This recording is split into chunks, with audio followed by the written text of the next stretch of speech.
नया विद्यार्थी कोई आया है तो मैं ये बताना चाहूँगा कि मैं आपको दो पेपर पढ़ाता हूँ, राजस्थान सेवा नियम और सामान्य वित्तीय तथा लेखा नियम। सामान्य वित्तीय तथा लेखा नियम में कल हमने नियम 1 और 2 शुरू करे थे। नियम 1 में ये बताया था कि सामान्य वित्तीय तथा लेखा नियम है क्या। तो ये मैंने आप लोगों को समझाया था कि ये राज्यपाल के कार्यकारी आदेश हैं। कोई भी अधिकारी अपने कर्तव्य के निष्पादन के समय राजस्व की प्राप्ति और व्यय या खर्चे को करते समय इन नियमों का पालन करेगा। तो ऐसे जो नियम हैं इनको हम सामान्य वित्तीय तथा लेखा नियम हैं। आपसे ज़्यादा से ज़्यादा इसमें ये पूछ सकता है ये किसके एग्जीक्यूटिव या कार्य हैं, तो आपको केवल जवाब देना है राज्यपाल के। उसके बाद नियम 2 में हम आज ये पढ़ रहे थे। सबसे पहले परिभाषाएं हैं इस नियम में। नियम में 34 परिभाषाएं दे रखी हैं। इसमें हमने सबसे पहले महालेखाकार किसे कहते हैं ये परिभाषा पढ़ी। उसके बाद दूसरी परिभाषा विनियोग, तीसरा बैंक और चौथा अपने सक्षम प्राधिकारी और पांचवा हमने पढ़ा था। पांचवा नंबर क्या था भाई? मालिका नियंत्रक और छठा संचित निधि।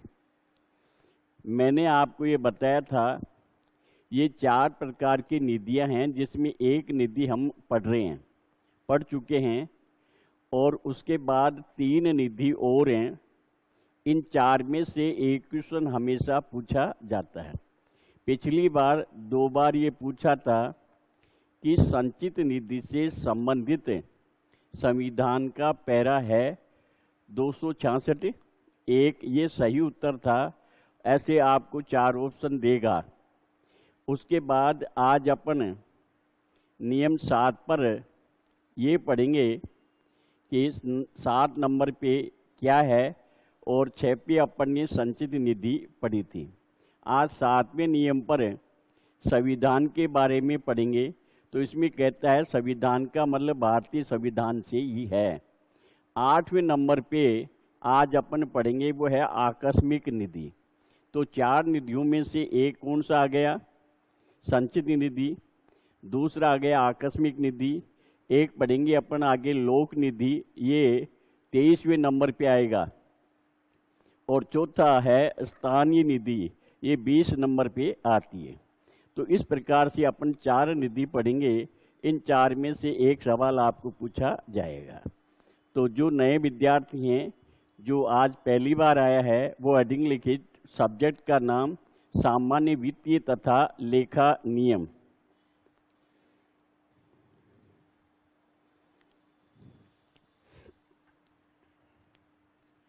सामान्य वित्तीय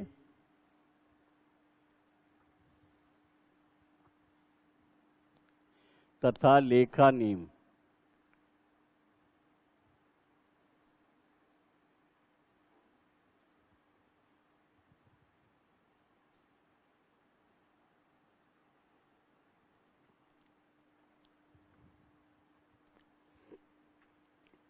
इसमें नियम 2 है।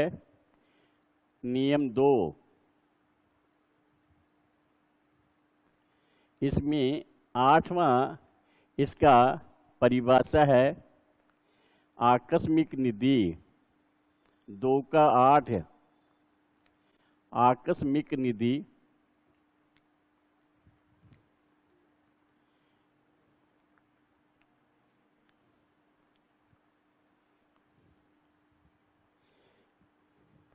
देखो इसको बोलते हैं कंटिंजेंट फंड।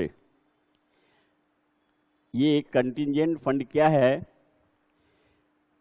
संविधान के पैरा 267(2) उसमें 266(1) था। संविधान के अनुच्छेद 267(2) के अनुसार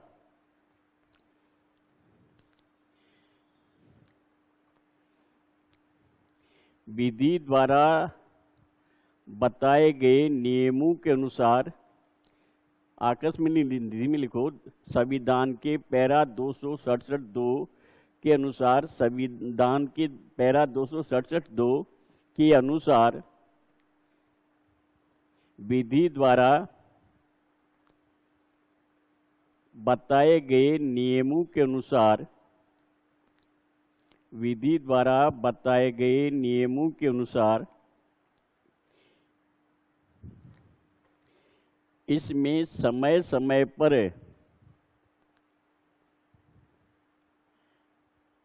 राशि जमा की जाती है। समय समय पर राशि जमा की जाती है और राज्यपाल की अनुमति से, राज्यपाल की अनुमति से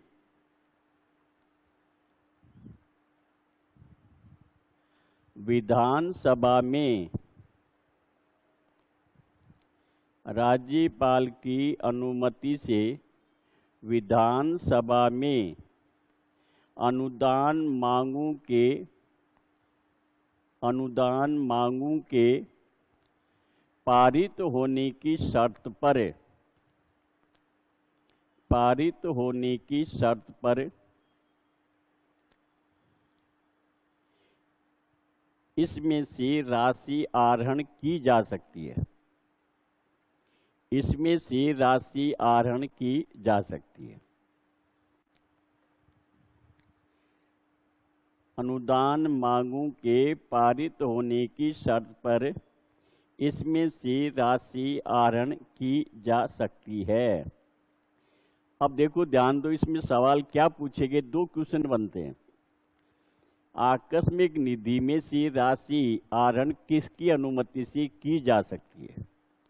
तो राज्यपाल की अनुमति से। दूसरा क्वेश्चन ये पूछ सकता है कि आकस्मिक निधि से संबंधित संविधान का अनुच्छेद कौन सा है? तो वो 267(2) आपको याद रखना है। ये इसमें, अब देखिए, आप ये कहोगे कि सर ये संचित निधि और आकस्मिक निधि है क्या, अलग अलग क्या है? ये एक दिमाग में क्वेश्चन बनता है। तो जब कंसेप्ट पूरा क्लियर रहे तो उसमें किसी प्रकार की अपने को प्रॉब्लम नहीं रहती है। तो ये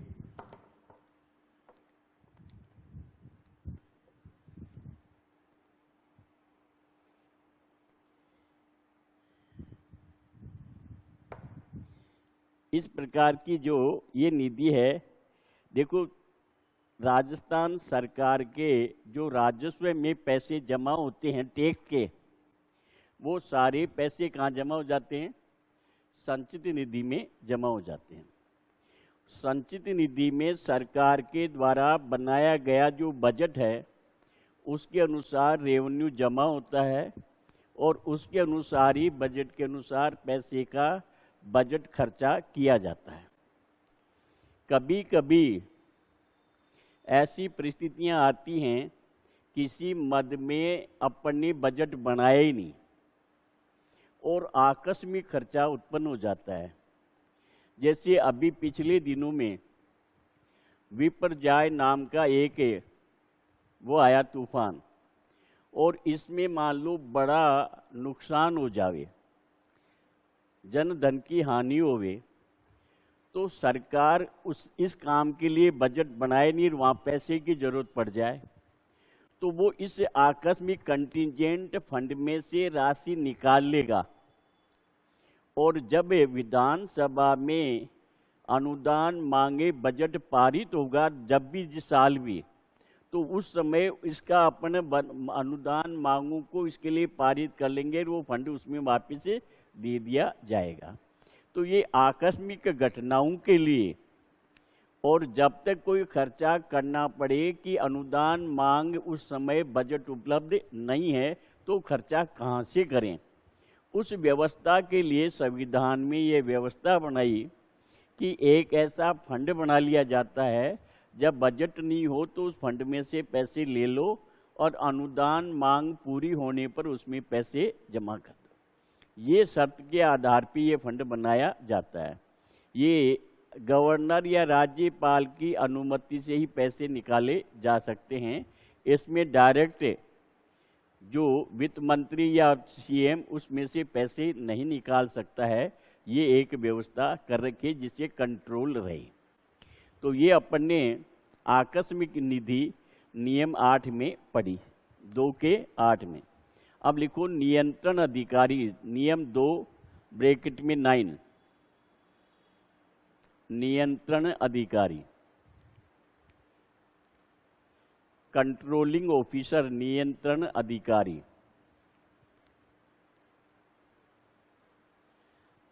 अब देखो ध्यान से सुनना, मैंने 4 निधि बताई और ऐसे ही 3 आपको विनियोग के संबंध में बताया। एक तो विनियोग, एक पुनर्विनियोग, एक विस्तृत लेखा। ये विनियोग से बजट से संबंधित 3 बातें हैं। इन 3 में से एक क्वेश्चन आएगा। एक क्वेश्चन निधियों में से आएगा, 2 हो गए। तीसरा क्वेश्चन विभागाध्यक्ष, नियंत्रण अधिकारी या कार्यालय अध्यक्ष, इन 3-4 में से इन अधिकारियों के ऊपर एक क्वेश्चन पूछ लिया जाता है। पूरे टॉपिक में 3 क्वेश्चन पूछेगा और आपको कुल मिलाकर के इनमें सारी याद सब करनी है, लेकिन इन 11 पे आपको विशेष ध्यान रखना है। तो सबसे पहले अपन कहते हैं नियंत्रण अधिकारी। नियंत्रण अधिकारी कौन होता है? कहता है कि विभागाध्यक्ष या उसके समकक्ष कोई भी अधिकारी, हेड ऑफ द डिपार्टमेंट या उसका लेवल का कोई भी अधिकारी जो अपने अधीनस्थ कार्यालयों के लिए राजस्व प्राप्ति और वे नियंत्रण के लिए उत्तरदायी होता है। तो नियंत्रण अधिकारी का ये कर्तव्य होता है। नियम 11 में अपन पढ़ेंगे कि नियंत्रण अधिकारी के क्या कर्तव्य हैं। तो यहाँ भी ये बात कहता है नियंत्रण अधिकारी का ये कर्तव्य है कि वो अपने अधीनस्थ कार्यालयों के राजस्व, जो रेवेन्यू कलेक्शन होता है वो, और जो खर्चा होता है उसके नियंत्रण के लिए वो उत्तरदायी होगा। तो अपने अधीनस्थ अधिकारियों पे कंट्रोल या नियंत्रण रखे। तो ये नियंत्रण अधिकारी हो गया। ये केवल आपसे परिभाषा पूछेगा कि जो ऐसे अधीनस्थ कार्यालयों के राजस्व तथा व्यय के लिए नियंत्रण के लिए उत्तरदायी होता है वो कहलाएगा। तो आपको जवाब देना है नियंत्रण अधिकारी। नियम नहीं पूछेगा, ये बता करके पूछेगा कि उसे क्या कहते हैं। तो लिखो विभागाध्यक्ष, विभागाध्यक्ष या उसके समकक्ष कोई अन्य अधिकारी,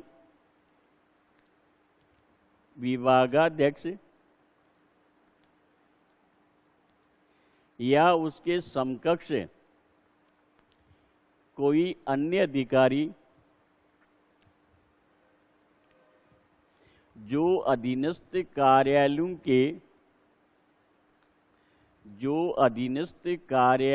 के राजस्व प्राप्ति, अधीनस्थ कार्यालयों के राजस्व प्राप्ति वह व्यय पर, व्यय का मतलब खर्चा, वह व्यय पर नियंत्रण रखने के लिए उत्तरदायी है। व्यय पर नियंत्रण रखने के लिए उत्तरदायी है।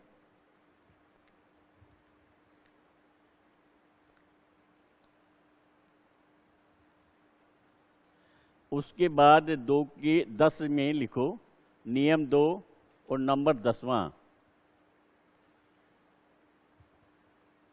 विस्तृत लेखा, विस्तृत लेखा, अंग्रेजी में लिखो डिटेल हेड। यदि वहां आपको प्रश्न वहां नहीं समझ में आवे तो अंग्रेजी देखना, वहां लिखा मिलेगा डिटेल हेड। तो मैंने अभी बताया था विनियोग, डिटेल हेड और पुनर्विनियोग 3 हैं। इन 3 में से एक क्वेश्चन पूछा जाएगा। तो पहला विनियोग आपको बता रखा है, उस पर विनियोग पे बोलो क्या बताया था कि निर्धारित व्यय को करने के लिए, निर्धारित व्यय को करने के लिए प्राथमिक इकाई में निर्धारित निधि को क्या कहते हैं? विनियोग। ये क्वेश्चन आपसे पूछेगा। अब यहाँ यदि इसको छोड़ करके दूसरी बात डिटेल हेड में पूछे तो इसमें विनियोग में और विस्तृत लेखा में ज़्यादा डिफरेंस नहीं है। यहाँ ये कहता है कि अनुदान मांगों के पारित होने पर, अनुदान मांगों के पारित होने पर अधीनस्थ अधिकारी के कर्तव्य निष्पादन हेतु व्यय की प्राथमिक इकाई में रखी गई निधि को विस्तृत लेखा कहते हैं। वहां केवल ये कह दिया कि प्राथमिक इकाई में निर्धारित निधि को क्या कहते हैं? विनियोग कहते हैं। अब यहाँ केवल अनुदान मांग और लगा दी बीच में। विधानसभा में बजट के संबंध में हर मामले पर डिटेल हेड का मतलब हर खर्चे के संबंध में अनुदान वहाँ वोटिंग होकर के उसको पास करवा लिया जाता है, तो वो अनुदान मांगे कहलाती हैं। डिटेल हेड का मतलब मैं समझाता हूँ आपको यहाँ क्या है। रटने वाली बात होती है, एक पूरी बात अपन समझ लें तो फिर वो याद रहती है। एजुकेशन का सामान्य खर्चों का गवर्नमेंट में हेड बना रखा है 2200, सॉरी इसका मेडिकल का है 2210। तो सामान्य जो सैलरी संबंधी एडमिनिस्ट्रेटिव खर्चे जो होते हैं वो कहलाता है, हेड का नाम है 2210। ये एजुकेशन हेड का खर्चा हो गया, सॉरी मेडिकल हेड का खर्चा हो गया। अब मेडिकल में डिटेल में जाओ तो पहले लिखेंगे मेडिकल 2210, ये मेजर हेड हो गया। फिर इसके बाद में नीचे लिखेंगे 22 मेडिकल 2210, फिर लिखेंगे मेडिकल कॉलेज जयपुर। तो अब उसका सब हेड कौन सा आ गया? Medical college Jaipur. फिर लिखेंगे डॉक्टर्स या मेडिकल ऑफिसर्स स्टाफ सैलरी, ये उसका डिटेल हेड में आ गया। वो सैलरी अब कौन सी डॉक्टर की है या नर्सिंग स्टाफ की है या क्लास 4 की, ऐसे उसमें डिटेल में जा कर के अब उसके लिए बजट कितना आया वो कहलाता है अपना विस्तृत लेखा या डिटेल हेड। एक छोटे से हेड में लास्ट पॉइंट पर जा करके बजट कितना दिया उसको अपन बोलते हैं विस्तृत लेखा या डिटेल हेड। तो ये जब आप अकाउंटेंट बन जाओगे तो ये सारी बातें वहाँ आपको समझ में आएगी। लेकिन यहाँ डिटेल हेड का मतलब अपने को परीक्षा पास करने के लिए इतना ही जानना काफ़ी है। तो इसमें लिखो अनुदान मांगों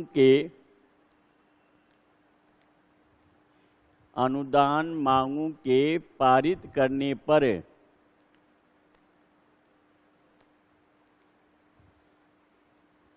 अधीनस्थ अधिकारी के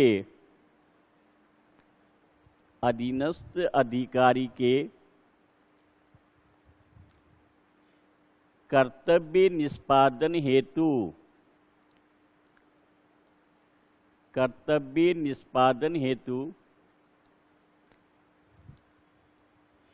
प्राथमिक इकाई में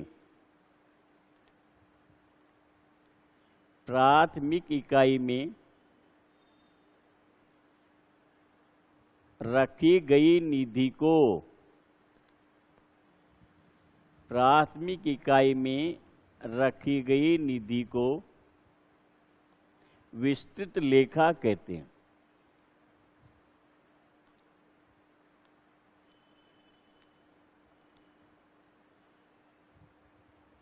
अब देखो आपको ये रहे कि साहब कंफ्यूज हो जाएंगे कि वो कहेगा कि प्राथमिक इकाई वहाँ भी यहाँ भी, तो जहां अनुदान मांग लिखा हुआ है तो वहां बता देना आंख मीच के विस्तृत लेखा। और केवल प्राथमिक इकाई में रखी गई निधि को तो विनियोग बता देना। दो बातें समझ में आ गई। अब अपने 25 पे जाकर के एक पढ़ेंगे पुनर्विनियोग, वो यहीं बता देता हूं।